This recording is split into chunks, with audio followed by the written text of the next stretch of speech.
Hey Management 4480, welcome to your Thursday class. It's been kind of a crazy week with the weather and trying to figure out what Hurricane Sally is going to do, but I hope all of you are okay. We're going to keep our friends in Alabama in our thoughts and prayers, and I hope you enjoyed the day off on Tuesday. I did. But I think we probably all needed that day off. There's just been so much going on since the start of the semester. So I hope you all are doing well and hanging in there. Today we're going to start talking about the first part of chapter 5, which is about business level strategies. I have my notes here from the PowerPoint I created for you. So we're going to do a quick preview of it so that you can go and check it out for yourself. So at the beginning of the PowerPoint, I have you watch a video on Tom Ford. And so Tom Ford has a clothing brand, and he's just talking about the type of person who would wear his clothes. And so after watching that video, if you didn't know anything about Tom Ford prior to the video, say someone came up to you and said, "What's Tom Ford? What's that about? Like, describe that brand to me. I've never seen it before. I've never heard of it before." How would you describe Tom Ford's brand to someone else? Similarly, I also ask you how you would describe Walmart to somebody who's never heard of Walmart, never shopped at Walmart. What words would you use to describe Walmart and all that it represents? So business level strategy is concerned with how we're positioning our business. And Michael Porter came up with 3 generic strategies that businesses typically pursue.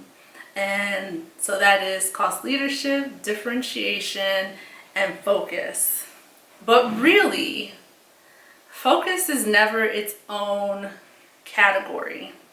We have focus cost leadership and focus differentiation.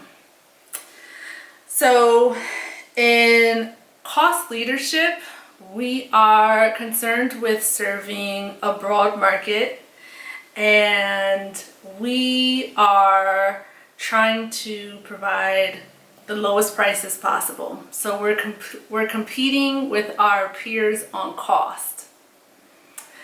Differentiation is also concerned with serving a broad market, but there's no competition on cost. The differentiation strategy is focused on offering something, a product or service that's a little unique. And so we can typically charge a premium because of our differentiated product or service. And our customers are loyal to this product or service because of its uniqueness. And so we don't have to lower the prices for our customers. They like the unique product or service that we offer.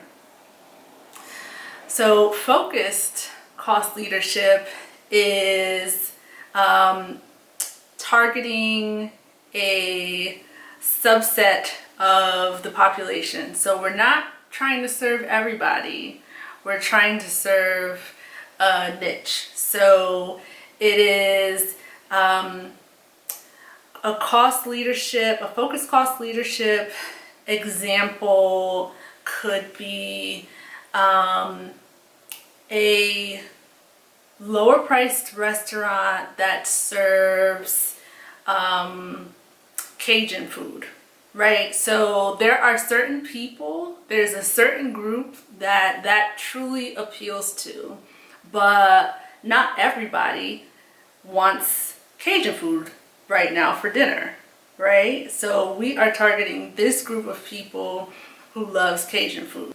And then you have focus differentiation, which is a product or service that you are targeting a certain group with, and you're probably charging a premium for what you're offering. So Tom Ford's brand would be focus differentiation, because not everybody can afford Tom Ford's clothing and purses and shoes, right? Because a shirt from Tom Ford can be $600.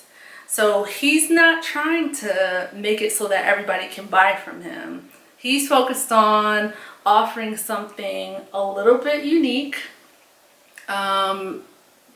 little bit higher quality than most other stores, and he knows that his segment will pay what he's charging. So in the PowerPoint, you'll see a chart that details performance metrics on these various generic strategies. So what you'll actually notice by looking at the chart is that the differentiation, cost leadership, combination strategy actually outperforms all of the others. So that is where a company is essentially pursuing both cost leadership and differentiation at the same time. And while doing that pays off, it is not as easy as it sounds, or else every company would do it, right? So there are very few companies that actually fall into that category of being able to successfully pursue both at the same time. Southwest Airline is one of them, where you're offering something a little differentiated from your peers. So Southwest, you choose your own seats as you walk on the plane, you have more leg room, you have those 2 checked bags that are included in your fee. These are all things that the other airlines don't offer.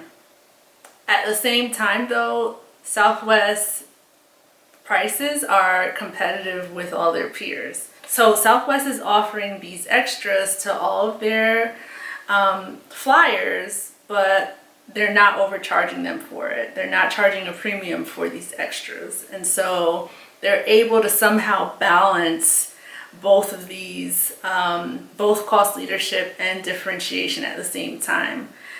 What you'll also notice on the chart is that the companies and brands that don't seem to fit into any of the categories. So it's like, I don't know if you're trying to pursue cost leadership. I don't know if this is differentiation.